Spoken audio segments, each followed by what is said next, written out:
ধনদেবী লক্ষ্মী পুজোর প্রস্তুতি সকল ত্রিপুরাবাসীর ঘরে ঘরে। লক্ষ্মী পুজোর বাজারে জিনিসের অস্বাভাবিক মূল্যবৃদ্ধির কারণে নাভিশ্বাস সাধারণ মানুষের। জাতি, ধর্ম, বর্ণ নির্বিশেষে সকলের প্রিয় উৎসব দুর্গাপুজো সবে মাত্র সম্পন্ন হয়েছে। দুর্গাপুজোর রেশ কাটতে না কাটতেই ধনের অধিষ্ঠাত্রী দেবী লক্ষ্মী মায়ের পুজোর প্রস্তুতি শুরু হয়ে যায়। আজ 6ই অক্টোবর পূজাপুরী লক্ষ্মী পুজোর প্রস্তুতি চলছে সকল ত্রিপুরাবাসীর ঘরে ঘরে। পরিবারে ধন সম্পদ বৃদ্ধির জন্য এবং সুখ শান্তির জন্য সকল মানুষ ধনদেবী লক্ষ্মী মায়ের পূজার্চনা করে থাকেন। বিশেষ করে বাড়ির গৃহবধূরা এই ধনদেবী লক্ষ্মী পুজোয় খুব আগ্রহী। লক্ষ্মী পুজোকে কেন্দ্র করে আজ সকাল থেকেই জমে উঠেছে বাজার। আসলে বছরে একবার লক্ষ্মী পুজোর দিন আমাদের ছোটবেলা থেকেই একটা মানে পরম্পরা এটা চলে আসছে।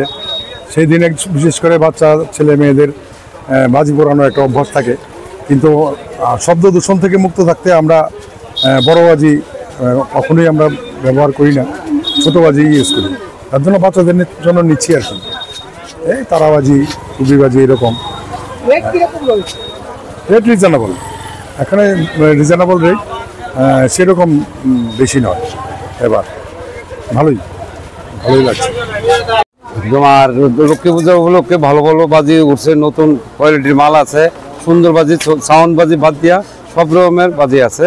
বাচ্চারা, ছেলেরা, মেয়েরা বাজি, অনেক রকমের মাল আছে, সুন্দর বাজি, কোনো অসুবিধা নাই, বৃষ্টি তুফান নাই, বাজি চলছে ভালো ভালো, একদম ভালো চাহিদা আছে।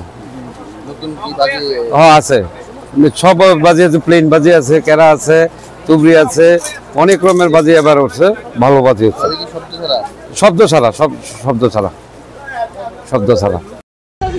এরকম বলতে আগের মতনই আছে। কত করে? কত বলতে তো সব কিছুর আইটেম তো সমান না, 200 টাকা আছে, 400 টাকা আছে, 500 টাকা, 600 টাকা, আর কি বলবো। গতবার কিরকম বিক্রি হয়েছিল? আমি আবার নতুন এখানে, কিরকম আশা করতেছেন বিক্রি নিয়ে? কিরকম তো এখন তো বলতে পারি না, কালকে বলতে পারবো বাজার দেখে। আজকে যে বলছেন আজকে হয়নি এখনো। পূজা উপলক্ষে বইছি, ফুল আছে, ধান, দুব্বা, বেলপাতা সবই আছে। কত দাম? ফুল আছে 30 টাকা, হ্যাঁ, আর বাকি সব 10 টাকা 20 টাকা করে দিন। কিরকম চলছে এখন অব্দি ব্যবসা? কিন্তু একটু কম, বিকালে দোকানটা যদি হয়। গেছে বারও করছিলাম, কিরকম হয়েছে ব্যবসা? ভালো। কি মনে করতেছো এবার কিরকম? তো অন্য কোনো ইয়ে বুঝতে না, বিকালে বুঝতে